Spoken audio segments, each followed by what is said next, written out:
La demeure. Basse-Guinée.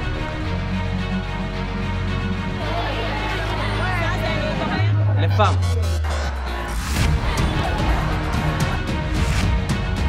Les hommes. Le Fouta. La jeunesse. Haute-Guinée.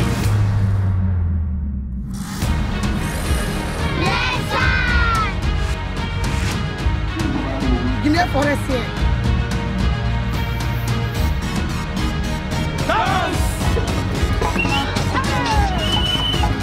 Football.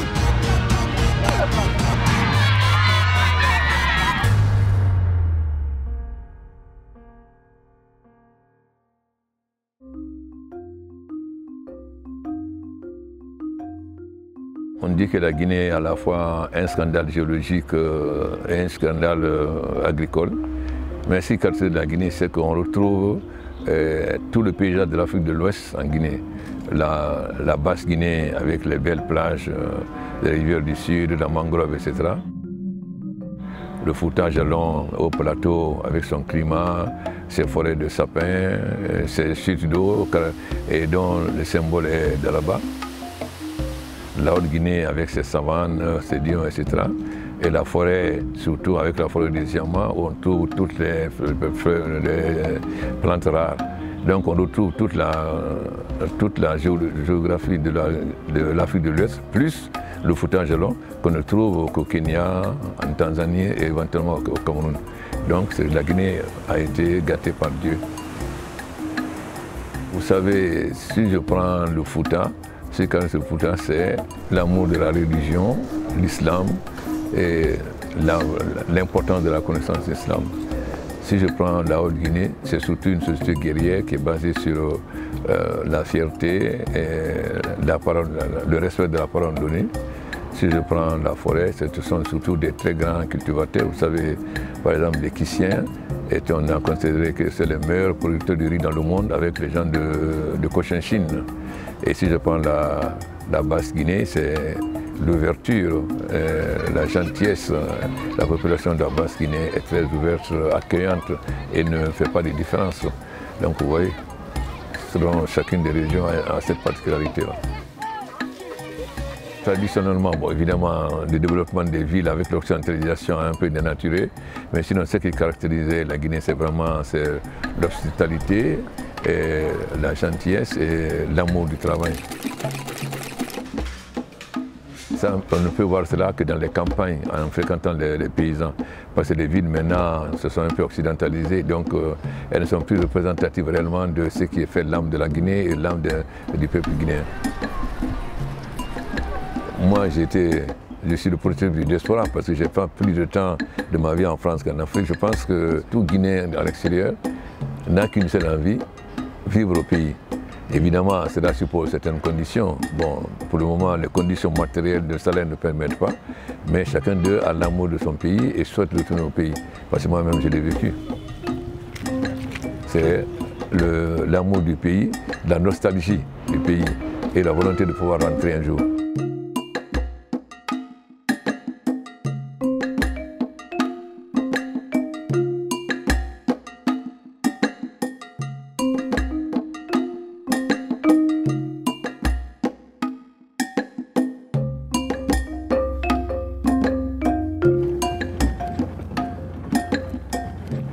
Kindia est la ville des agrumes. Kindia est une des villes qui a le plus de potentialité agricole, qui bénéficie d'un environnement, c'est-à-dire que les terres sont riches partout en Guinée. Mais l'avantage de Kindia, c'est que nous avons des centres de recherche, nous avons des centres de vulgarisation, parce que l'appui à la production est plus facile. Mais deuxièmement, nous sommes à Kindia parce qu'on ne peut pas faire de l'agriculture quand on est à Conakry. Nous voulons aujourd'hui montrer qu'on peut vraiment contribuer au développement de la Guinée, même étant à l'intérieur du pays. Parce que nous ne sommes pas de ceux qui quittent l'intérieur pour aller à Conakry, mais plutôt, nous étions à Conakry, nous sommes venus à l'intérieur pour rassurer les jeunes, pour qu'ils sachent qu'à l'intérieur c'est possible, pour rassurer les investisseurs qu'en Guinée c'est possible, qu'on peut réussir même si on n'est pas à Conakry. Et ça, c'est vraiment quelque chose que nous avons réussi. Parce qu'aujourd'hui, il y a beaucoup de jeunes qui s'inspirent de notre modèle, qui se disent, mais s'ils sont à l'intérieur, c'est parce que ça marche. Et je vous avoue que ça marche.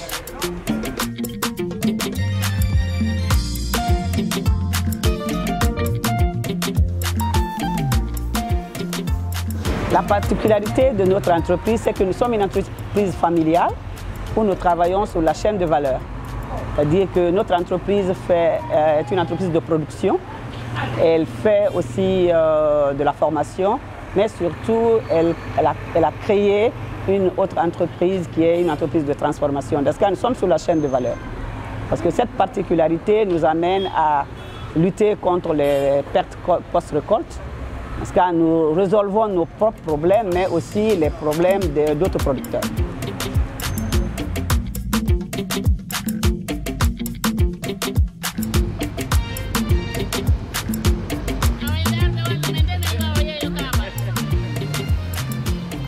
Ici, nous sommes à l'espace rural. C'est un centre d'affaires.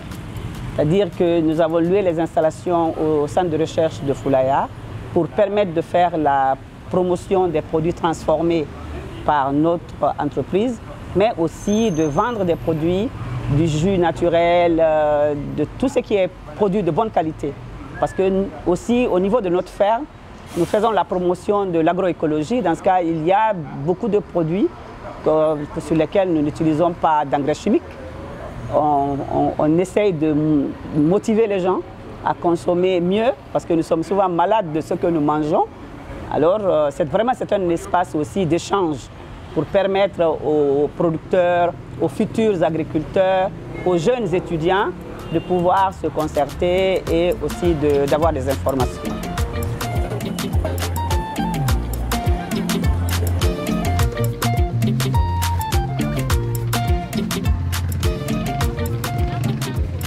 En tant que femme, je suis dans le secteur agricole parce que c'est les femmes qui sont les ouvrières du secteur agricole. De partout dans le monde, le travail d'ouvrière dans le secteur agricole, c'est les femmes qui sont là. Les femmes guinéennes, elles contribuent énormément au secteur agricole, mais leur travail n'est pas visible parce qu'elles ne parlent pas ou bien on ne les fait pas parler, on ne valorise pas ce qu'elles font. Si vous passez par Matoto, à partir de 4 h du matin, jusqu'à 10 h, c'est elles qui sont là, n'est-ce pas? Mais elles sont dans des conditions tellement précaires, tellement difficiles que c'est un perpétuel recommencement. Parce que ce qu'elles gagnent, elles n'épargnent pas. Ce qu'elles gagnent, elles sont exploitées dans les familles. Et ça, il y a matière à réfléchir. Moi, je pense que des fêtes comme le 8 mars, comme le 15 octobre, sont des occasions vraiment de valoriser, de magnifier les femmes. Parce qu'elles ont besoin de reconnaissance. Moi, je ne suis pas pour la parité ni pour les quotas. Je me dis que moi, je suis femme chef d'entreprise, j'emploie des hommes. Dans ce cas, je n'ai pas eu besoin d'un vote à l'Assemblée. Il faut qu'elles fassent, qu'elles montrent qu'elles sont capables de diriger, qu'elles montrent qu'elles sont capables d'être au poste de responsabilité. Mais on ne va pas leur donner ça gratuitement. J'encourage la scolarisation des jeunes filles parce qu'une femme instruite est un peuple qui est scolarisé, qui est formé. Parce qu'une femme instruite, elle formera, elle scolarisera ses enfants.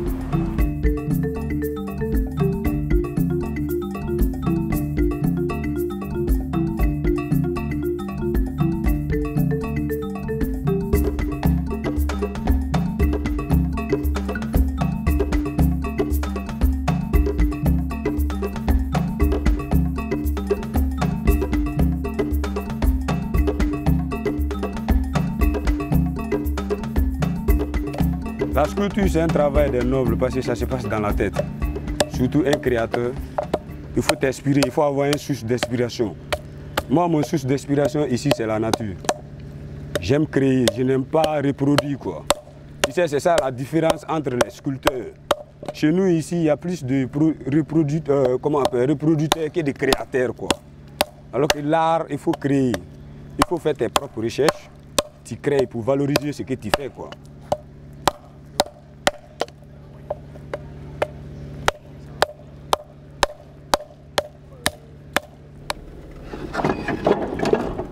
Après avoir taillé, j'envoie, je prends les papiers verts. Tu vois? Il y a au moins 3 à 4 qualités de papier vert que je prends pour faire la finition. Je mets d'abord le 80, après le 100, le 150. Après avoir poncé et que ça devient poli, je mets du cirage. Pourquoi du cirage? Parce que je sais que le cirage, c'est la nourriture du bois. Chez nous ici, c'est le vernis qu'on utilise beaucoup. Mais le vernis, c'est manque de moyens qu'on met le vernis sur le bois. Parce que nous, on a 2 sections ici. Il y a la saison pluvieuse et la saison sèche. Le vernis, quand il met dans la saison sèche, c'est joli, c'est bon. Mais ça reste à l'extérieur du bois. Mais du cirage, ça rentre à l'intérieur. Donc, ça permet au bois de respirer. Mais si c'est le vernis, ça empêche le bois de respirer. Donc, si c'est la saison sèche, la saison pluvieuse, et qu'il n'y a plus d'eau, il n'arrive pas à respirer, le bois peut se tordre.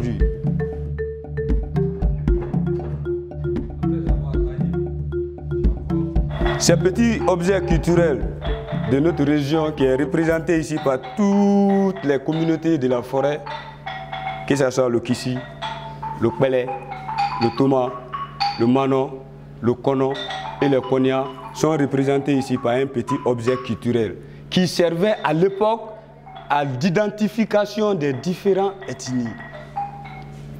Avant l'arrivée des Blancs ou des expatriés ou des colonisateurs chez nous.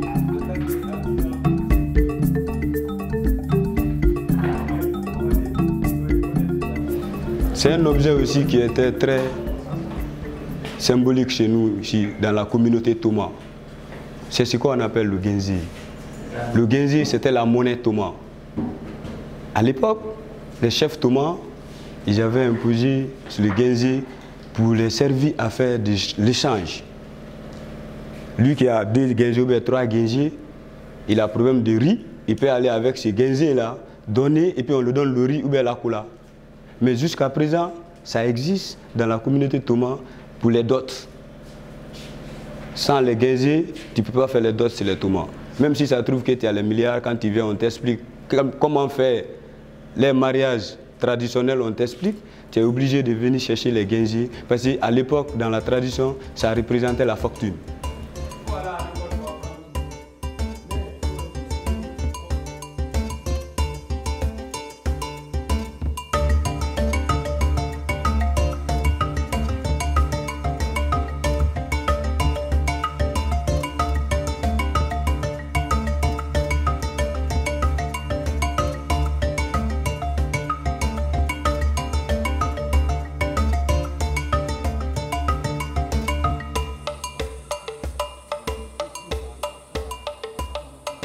L'objectif de ce centre de recherche, au fait, c'est pour contribuer à l'élaboration d'un dispositif de conservation de la biodiversité des monts Nemba en général et des chimpanzés de Bosso en particulier. Notre travail ici, c'est vraiment de mettre en place des dispositifs de conservation de ces chimpanzés parce que nous tendons vers l'extinction. Le nombre est en train de diminuer et cela lié à des facteurs précis. Il y a la diminution de l'habitat, il y a l'insecte, les maladies aussi. Au tout début de la recherche, en 1976, il y avait une communauté de 22 chimpanzés ici. Et cette communauté s'est maintenue intacte sur 27 ans. De 1976 jusqu'en 2002, il y avait les 22 chimpanzés. Mais les 3 facteurs que je viens d'énumérer ont fait que le nombre a chuté en 2003 et la communauté a été victime d'une grippe alors qui a tué 7. Du coup, nous sommes partis à 19 chimpanzés. Et progressivement à 9 chimpanzés. Aujourd'hui, nous sommes à 7 chimpanzés. Le problème d'insectes, c'est-à-dire les chimpanzés de Bossou, comme les autres chimpanzés, ne s'accouplent pas entre les parents. Il n'y a pas d'accouplement entre les parents proches. Donc, ça fait que quand il y a naissance, ces chimpanzés-là, quand il y a une naissance de femelles, les femelles à l'âge de 8 ans, 12 ans sont obligées de traverser la savane pour aller dans la forêt de Nemba ou descendre vers le Libéria pour des questions d'accouplement. Et ça fait qu'aujourd'hui nous avons une communauté vieillissante. Mais cette communauté a une particularité unique au monde.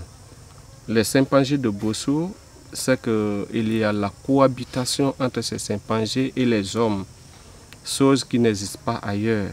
Et il y a l'utilisation d'outils qui sont particuliers aux chimpanzés de Bossou, les concassages par exemple des noix de palme à travers les cailloux, exactement comme le font les hommes, le pilage par exemple du cœur de palmier, et la récolte de vin de palme, et la pêche. Ils organisent la pêche, et la chasse aux fourmis, la récolte des algues. C'est des particularités qui font que les chimpanzés de Bossou sont particuliers par rapport aux autres communautés.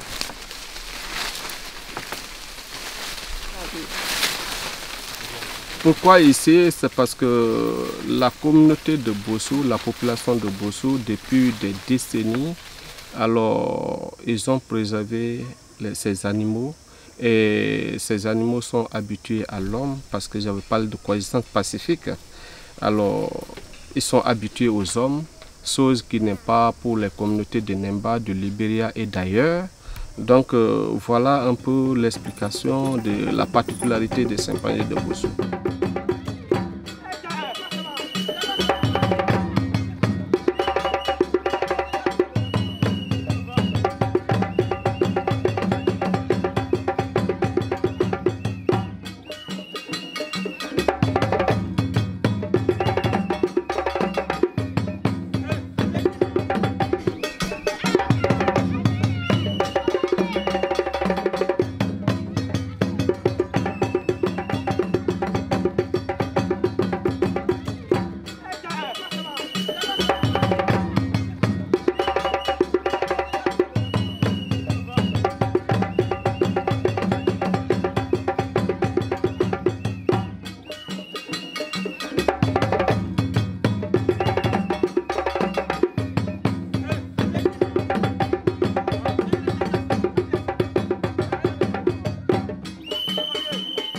Cette danse est créée ici à Kouroussa, notamment dans le district de Guiréguela, dans un hameau qui est déjà détruit depuis, depuis 1200.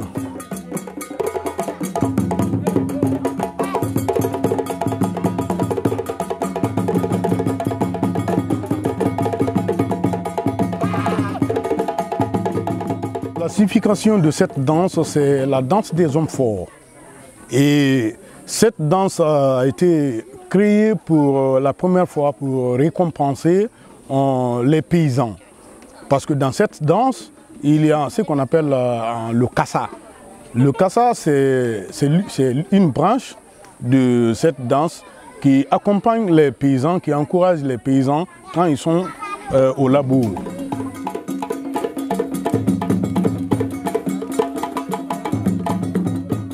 Dans notre famille, tout le monde danse. Et moi, j'ai essayé de m'écarter un peu, mais finalement, j'ai essayé d'accepter. J'ai été initié par mon oncle. C'est lui qui m'a appris à danser, m'a acheté des habillements que je porte, tout. C'est lui qui m'a acheté.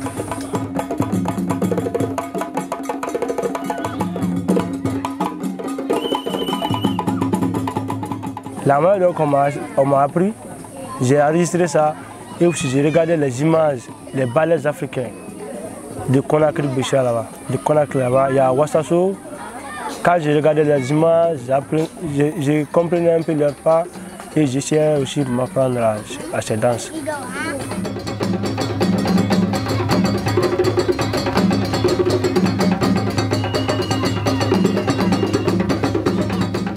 C'est une danse qui a évolué au fil du temps parce que depuis la création de cette danse jusqu'à nos jours, et il y a presque des dizaines, des milliers de siècles, je peux dire. Donc, et cette danse a commencé par des instruments en bois. Et de là, on a modernisé jusqu'à ce qu'on a trouvé des fûts maintenant et des guembés bien améliorés. Donc ça a évolué parce que ça étale maintenant de l'Afrique vers l'Occident.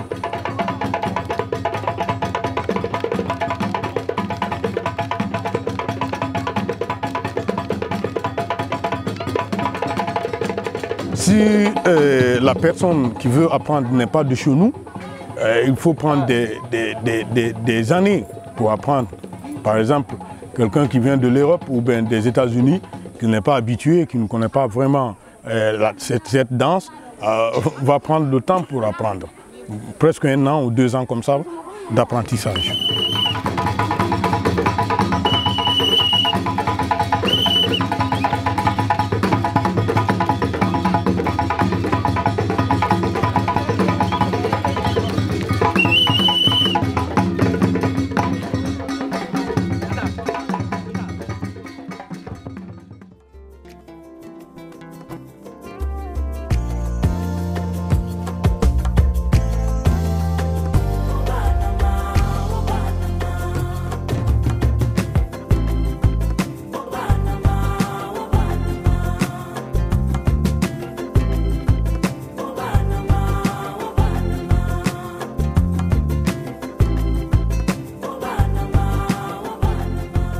Aujourd'hui, nous sommes sur les lieux les plus saints, les plus illustres de Dinguiraye.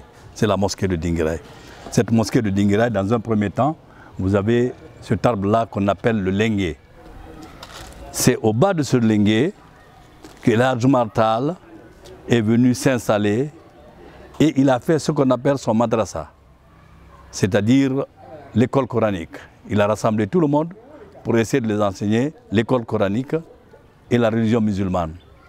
Et au fur et à mesure qu'il restait, il a trouvé nécessaire de s'installer beaucoup plus fort en construisant la mosquée. Elle était dans un premier temps en paille. Si vous me voyez sur le calendrier ici, la première mosquée en paille, c'est ça. Elle est de 1848. De là, on a évolué, parce que chaque saison, il faut remplacer la paille, les bambous et puis les bois. On est revenu vers 1914. On a pensé à pérenniser la mosquée. Et qu'est-ce que c'est que pérenniser? C'est de la mettre en dur. En dur, on a essayé de la faire d'abord en rectangulaire, comme toutes les autres mosquées. Mais les parents ont refusé. Ils ont dit que nous voulons voir cette mosquée en dôme et ressemblant à la paille. C'est ainsi qu'un enfant de Dinguiraye, El Hadj Mamadou Sissoko, qui a fait l'architecture que vous voyez ici aujourd'hui actuellement, et qui a été reprise par 2 Marocains. Ils sont venus, ils se sont installés, ils ont construit la mosquée avec l'aide des villageois qui sont ici. C'est ainsi que vous trouvez la mosquée de Dinguiraye ici. Mais cette mosquée, la vraie mosquée de Dinguiraye, elle est à l'intérieur, elle n'a pas été détruite. La main de l'Hadj Omar Tall, la patte que l'Hadj Omar Tall a laissée est là. La vraie mosquée est dedans. Retenez que la mosquée de Dinguiraye, que l'Hadj Omar Tall a construite de sa propre main, est de 9 portes. Ces 9 portes, je peux dire que ces 9 portes représentent la vraie structure de la mosquée de l'Hadj Omar Tall. Vous voyez le carré que vous avez là, ça c'est le mur de l'Hadj Omar Tall. Et cette dôme que vous voyez ici, c'est tout simplement pour protéger la mosquée. La vraie mosquée de l'Hadj Omar Tall, c'est ce que vous voyez ici. Elle est limitée par la bande verdâtre que vous voyez là. C'est ça le vrai mur de la mosquée de l'Hadj Omar Tall. Cette mosquée n'a pas été altérée, elle n'a subi aucune modification. Et c'est ça la place avec les dimensions. quand El Hadj Omar Tall est venu, dans un premier temps, il est venu du Sénégal. Hein. Du Sénégal, il est rentré en Guinée. De la Guinée, il avait une mission. La mission, c'était de répandre la religion musulmane à travers l'Afrique. Mais que dans son rêve, on lui aurait dit que quelque part, entre la Haute-Guinée et la Moyenne-Guinée, il y a un territoire qu'on appelle Dinguira. Dinguira, ça veut dire le parc. Et ce parc, c'est un parc d'animaux sauvages. Là où nous sommes, il n'y avait que des animaux sauvages ici. Et on appelait ici Dinguira, le parc des animaux sauvages. Alors quand il est venu de l'Est, El Hadj Omar Tall est allé voir Tamba Boukari afin de vouloir s'installer ici parce qu'il a trouvé que c'était là, dans la révélation, que c'était ici. Et au fur et à mesure, puisqu'il est venu pour la djihad islamique, la guerre sainte, il va sans dire qu'il va se préparer. De l'autre côté, à chaque fois qu'il voyait des armes blanches, il en achetait. Et quand il s'est suffisamment préparé, il a demandé au revoir à Dinguira. C'est là seulement où El Hadj Omar a séjourné pendant 7 ans. Ici. Et il a pris le chemin pour aller vers encore l'Est, dans l'expansion, dans l'esprit de l'expansion de la religion musulmane. Puisque la population de Dinguira est constituée de 3 grands éléments, les Toucouleurs, les Peuls et les Malinké, tout en essayant de préserver la paix, il a mis dans chacun des groupes les 3 ethnies. Quand vous voulez vous quereller tout de suite, et qu'il se trouve que c'est le groupe de Irla qui va essayer de quereller le groupe de Toro, et qui se trouve dans Toro, moi j'ai ma cousine qui est là-bas, j'ai ma tante qui est mariée de l'autre côté, j'ai mon oncle de l'autre côté, je vais m'arrêter de faire la guerre parce que je ne peux pas faire la guerre contre mes cousins ou contre mon oncle ou contre ma tante. Il a fait ça, c'est une façon de dominer les passions, empêcher les guerres, empêcher les querelles.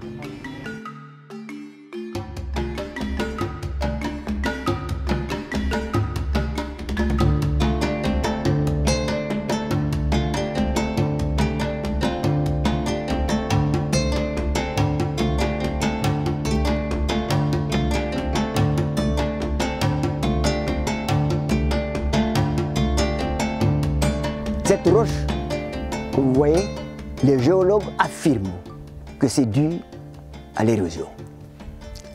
Mais à côté, il y a un mythe, il y a une légende, que dans un village de Mali, vivait une fille à la beauté rare et captivante. Donc, à la fleur de l'âge, il fallait donc que cette fille trouve aussi un compagnon de vie, un mari. Mais parmi les nombreux prétendants, elle a accepté la candidature d'un Karamoko, d'un marabout. Un marabout d'une très grande réputation. Donc, le mariage a été scellé.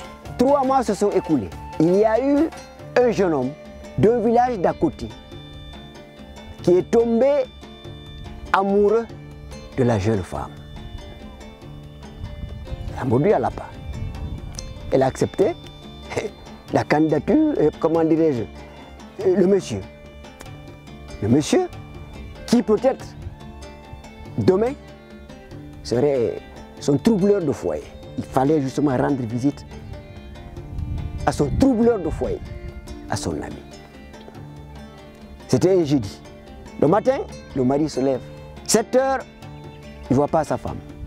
8 heures, il ne voit pas sa femme. 9 heures, il ne voit pas sa femme. Il a compris qu'il a été trahi. Il a tendu les mains vers l'Est pour dire ceci. Dieu, toi qui peux récompenser les innocents et châtier les coupables, ma femme m'a trahi en ce vendredi saint. Je tiens à ce que justice soit rendue.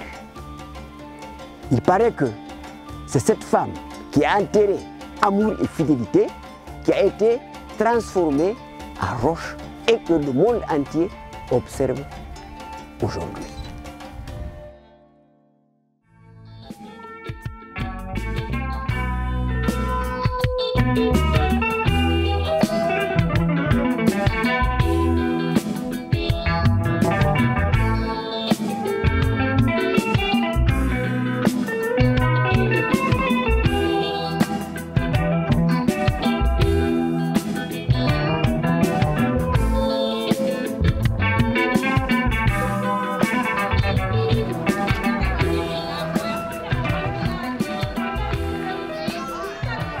Ça, c'est une création, je peux même le dire, qui émane de ce quartier. Aujourd'hui, à l'abbaye, tu peux voir beaucoup de personnes qui le font. Mais quand tu demandes, la réponse, c'est que l'origine, c'est ici. Parce que moi, quand je grandissais ici, il y avait ma grand-mère qui était là, qui avait plus de 100 ans. Mais qui faisait ça. Et avant, quand tu venais, quand tu dis, ah, je vais, c'est-à-dire, où sont les teinturiers, on te dit, va à Dongora. Jusqu'à présent, c'est ça, non? Même si aujourd'hui, un peu partout, ça se fait, mais l'origine, c'est ici. On attache pour former les motifs. C'est-à-dire, vous savez, comme le damier là, parce que si tu constates peut-être, tu vas croire qu'on a fait ça avec, qu'on a tracé, alors qu'on n'a pas tracé. On fait ça, c'est-à-dire, on a le motif là, on prépare la pagne, parce que c'est en quelque sorte, c'est une pagne qui vient, c'est une pagne blanche qu'on déchire, qu'on prépare, parce que le motif, il faut qu'on déchire la pagne d'abord, puis on recoudre, c'est-à-dire pour avoir deux couleurs, c'est-à-dire la couleur noire, l'autre reste blanc. La teinture noire est constituée des plantes et des racines, c'est en quelque sorte une mélange. Maintenant, quand on fait ça, on prépare ça, ça peut prendre 2 jours. On trempe ça plusieurs fois pour que, c'est-à-dire cette teinture-là, c'est-à-dire pénètre, mais ne dépasse pas la ligne. Donc c'est pour cela il faut tremper ça maintes fois. Après ça, maintenant, on arrive au lavage. On lave proprement pour voir si ce qu'on a fait est, c'est-à-dire ce qu'on souhaite là est là, c'est-à-dire la couleur souhaitée. On lave ça. Deuxièmement aussi, parce que ça contient des produits chimiques aussi, parce qu'on utilise la soude caustique. Ça, c'est pour faire la concentration de la couleur. Vous avez vu, ça c'est un motif à part qui est un peu différent de ça. Ça se fait, vous savez, avec c'est la main, mais à son tour, c'est pas avec du caoutchouc, mais avec du fil. Et ça aussi se fait à base de l'aiguille, et du fil. Vous avez vu le reste du fil là. Ouais. Qu'on n'enlève pas parce qu'il y a des personnes, si tu enlèves tout ça, on dit non, que c'est déjà porté. Donc on n'accepte pas, c'est pourquoi on laisse un peu.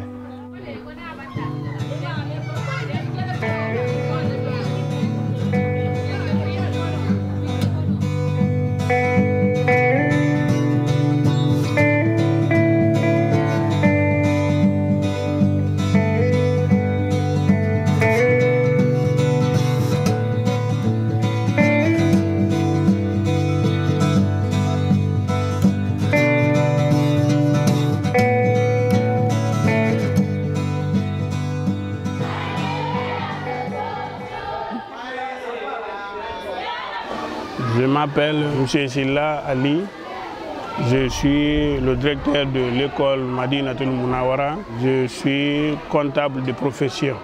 Ici, nous sommes là pour encadrer les enfants, c'est franco-arabe. Nous sommes là juste pour donner l'avenir aux enfants pour qu'ils puissent être quelqu'un de demain.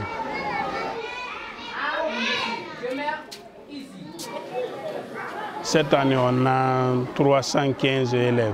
On a, au niveau des primaires, on a 12 personnes. Comme chaque classe, on a 6 classes. Chaque classe a deux enseignants, un français, un francisant, un arabe. Tandis que le collège, on a aussi 10 enseignants. Chaque matière a son professeur. On enseigne ici la géographie, on enseigne l'histoire, disque, le tariq. On enseigne ici l'éducation islamique, on enseigne la biologie, l'histoire. Oui.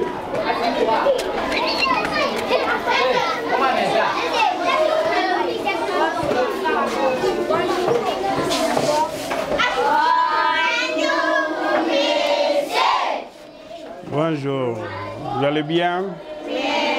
Alors, comme vous le voyez, c'est la classe première année, deuxième année. On les regroupe, on passe parce qu'on a les difficultés des classes. Ce qui fait qu'on les regroupe cette année. L'année passée, on avait sur un autre bâtiment, mais l'intéressé nous a retiré. C'est pourquoi cette année, on a regroupé ceux-là de 7 ans à peu près à 10 ans. Parce que vous voyez, franco-arabe, il y a d'autres qui quittent au village, l'âge avancé, ils viennent ici, on les reçoit. Aujourd'hui, ils ont avec le maître de français. Ouvrez les cahiers. Ouvrez les cahiers. A. Oui. E. Oui. I. Oui. O. Oui. U. Oui. Y. Donc on va écrire les souverains ici. A. E. I. O. U. Y. N'est-ce pas? Oui. Tu peux me citer les mêmes consonnes? En général, les élèves viennent à 7h. 7h45, on fait la montée. On reste jusqu'à 10h, on leur donne le repos. Après, comme ils font le relourlement, on les libère, ils rentrent à 13h30, d'autres viennent. On fait comme ça. Quand ils viennent, on les moralise, on leur demande qu'est-ce qui se passe à la maison. Ils vont nous expliquer, soit si on voit que c'est un problème grave, on appelle les parents, on vient, on fait une assise, on dit faites ça aux enfants pour qu'ils puissent apprendre normalement les cours. S'ils ne font pas ça, donc l'enfant ne sera pas un cadre de demain. Comme on a passé par la classe de la première année, deuxième année, ici aussi, c'est des groupes pédagogiques, troisième année et quatrième année. Aujourd'hui, le maître de ECM, hein, c'est ECM ou bien Tarif. La théologie, septième année. D'abord, ils viennent mardi matin, jeudi et samedi matin. Donc les matins et 3 soirées aussi. Donc ils voient toutes les matières en fonction de ces 6 jours-là. Nous sommes dans la salle de la 6e année. Ici, c'est le maître de la 6e année en arabe. C'est celui qui donne Tarir, géographie, histoire, et ECM et éducation islamique.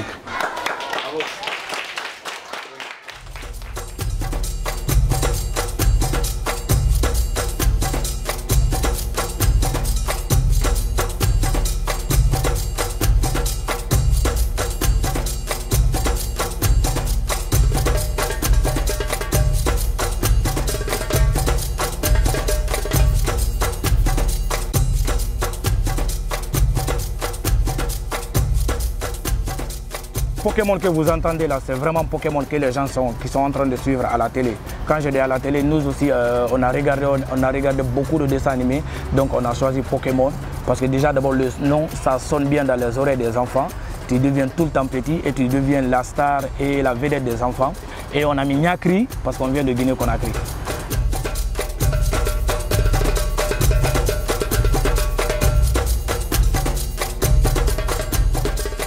D'abord, à la base, au début, nous, on faisait le hip-hop.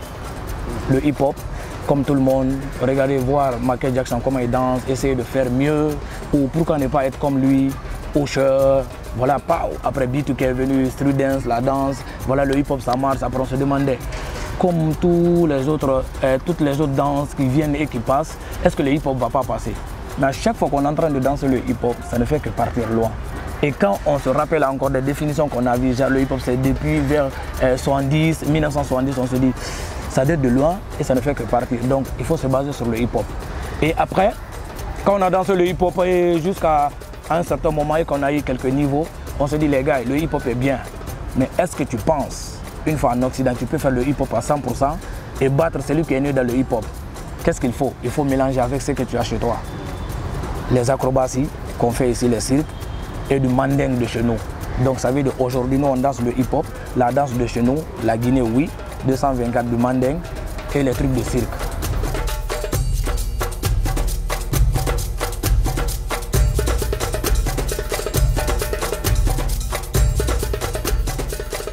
vous êtes capable de danser pendant combien de temps? C'est quoi votre record? Le record, alors d'abord le record c'est 1 heure parce qu'on a fait, on a fait notre spectacle au CCFG, je me rappelle le 6 avril, si je me rappelle bien. Oui, le 6 avril, on a fait 1 heure de prestation, je danse ma Guinée. Donc c'est le record pour le moment. Mais je me dis, si on avait assez de temps plus que ça, c'est Pokémon quand même.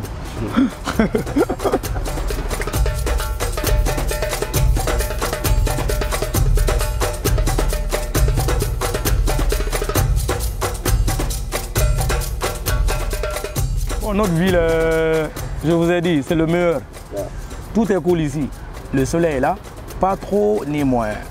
Le travail est là, mais bon, c'est qu'on aime à Conakry, vu qu'on sort du pays tout le temps. À la base, nous, on préfère dire la Guinée. Côté danse, le public guinéen, il est chaud. Le public guinéen, il est motivé. Le public guinéen, il aime l'ambiance. Le public guinéen, il est cool et il est super. Donc, ça te donne la force de danser, même si tu n'es pas bien payé. À la base, nous, on ne répète même pas ici, au jardin du 2 octobre. Mais ça fait du bien de venir de temps à autre de courir. Mais c'est vrai, on répète dans notre quartier à Afia.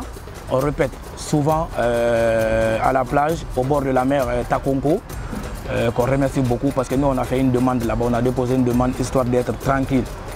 Ok, on répète là-bas très bien et on répète dans une salle de cirque, là où il y a Teria et l'équipe de Dubaï Jabi.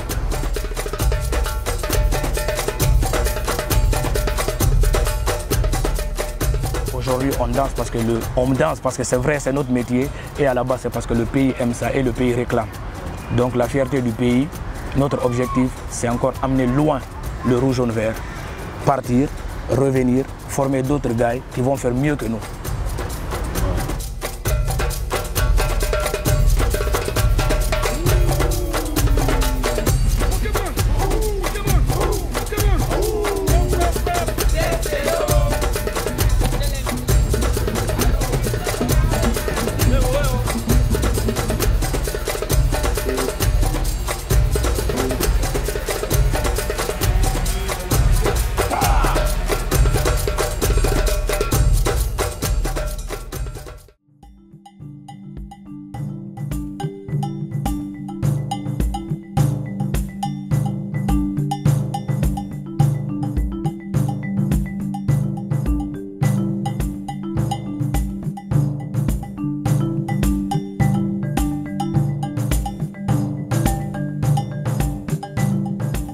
J'aime la Guinée plus que tout le monde.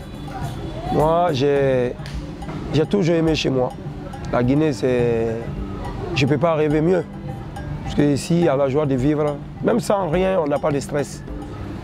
Vous savez, mon père a été professeur. Mon père a servi ce pays. Et moi, côté football aussi, j'ai servi mon pays. Donc, je continue toujours à servir mon pays. Parce que tout simplement, j'adore la Guinée. Et voilà. Je préfère mourir chez moi.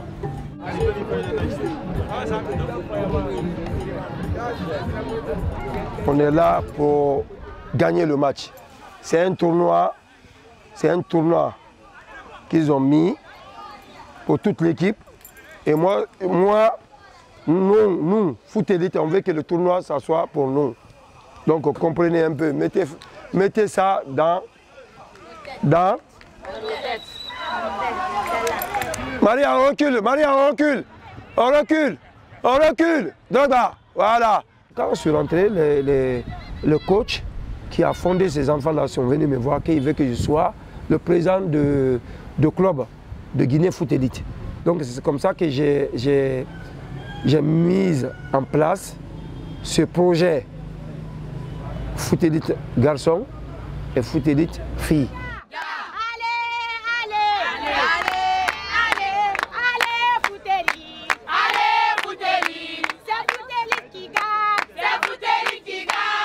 Ce qui était très intéressant, c'était pour aider les filles.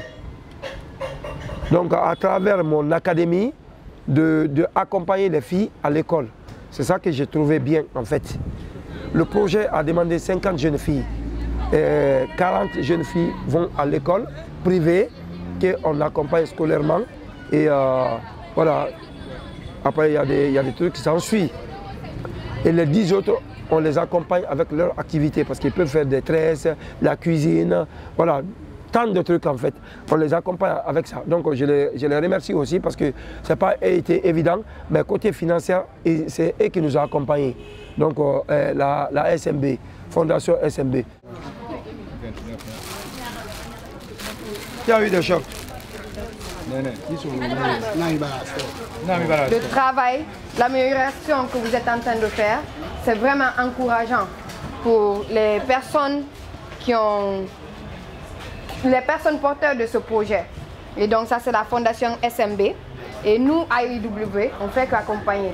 Et ce que nous voulons, c'est de vous encourager encore. Et je veux que vous sachiez que je suis avec vous. Même si je ne suis pas sur le terrain, je vous suis. Chacun de vous, même dans vos études, on me donne les rapports, ceux qui partent à l'école, ceux qui ne partent pas. Mais si vous avez des difficultés, il faut remonter l'information. Nous sommes là pour vous.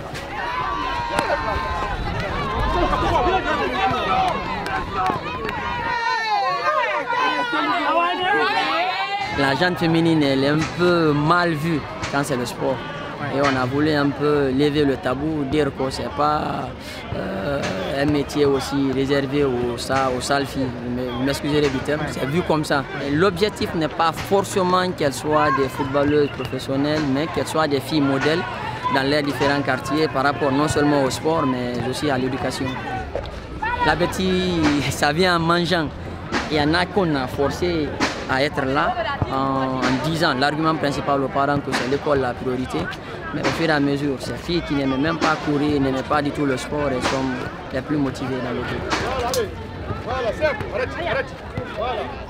Ça me fait du bien parce qu'ils nous donnent des consignes, ils nous disent que de respecter nos parents et puis encore ils nous donnent des consignes de ne pas y aller dans la rue, de rester toujours à la maison et d'étudier très bien. Quand on a commencé ces projets, les gens ne croyaient pas trop en nous. Surtout quand on parlait de l'école, tout ça, tu vois. Ils ne pensaient pas qu'on allait arriver à faire ça. Mais aujourd'hui, c'est... Voilà.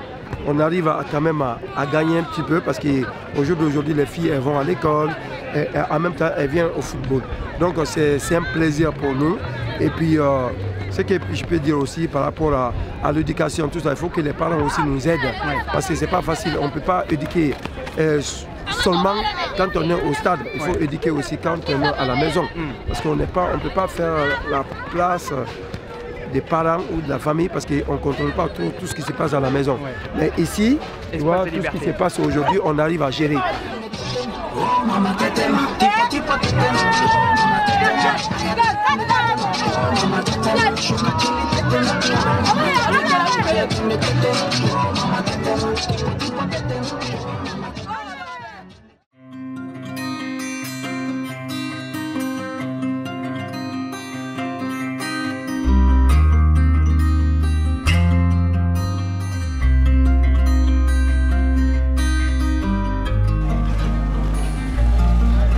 Monsieur Manet, quel est le sujet d'aujourd'hui?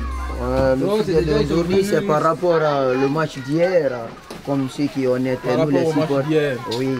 Vous avez vu ce que Messi a fait hier, non? Léo Messi aussi a ses talents qui sont incontestables. Incontestables, ouais. Là, quand même, ouais, c'est le génie du foot. Mon ami intime est inséparable. On se donne des conseils. C'est un ami fidèle envers moi parce qu'on partage une bonne vie avec lui. Mais néanmoins, avec la conjoncture du pays, il n'y a pas de travail, on a nos diplômes à la maison. Donc avant qu'on reste comme ça dans les quartiers sans rien faire, on cherche à créer notre petite entreprise au moins. Comme donc c'est moi, j'ai un petit salon là où je partage beaucoup de liens avec les amis. Un projet de ferme d'élevage de poussins pour les œufs, mais les moyens, on ne peut pas faire ça avec des petits moyens, il faut des moyens colossaux.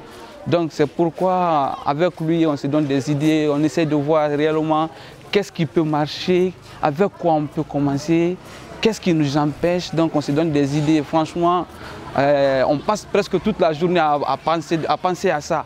Comment devenir quelqu'un demain, subvenir aux besoins de la famille, subvenir à notre propre besoin. On a appelé un jour à se marier et on ne peut pas se marier comme ça sans avoir de l'argent, sans avoir une source de revenus. C'est juste à quelques mètres d'ici. On a fabriqué un petit hangar pour nous mettre à l'abri aussi. Comme si vous savez, c'est la saison pluvieuse là. Donc pour nous mettre à l'abri en cas de pluie. Nous ne sommes pas de la même ethnie. Il y a des Peuls, il y a des Soussous, il y a des Landoumans. Mais une fois là-bas, on est une seule famille. On partage tous les moments de peine, de douleur, de joie. On partage tous ensemble là-bas. C'est une famille. C'est une famille. Vous voyez, maintenant, on laisse nos parents à la maison, on vient se... Et elle s'occupe très bien de nous encore ici. Donc la maman, elle est très très gentille envers nous. Sans plus, on ne peut pas passer comme ça sans lui donner un gros bijou au moins. Vous voyez maintenant, c'est voilà.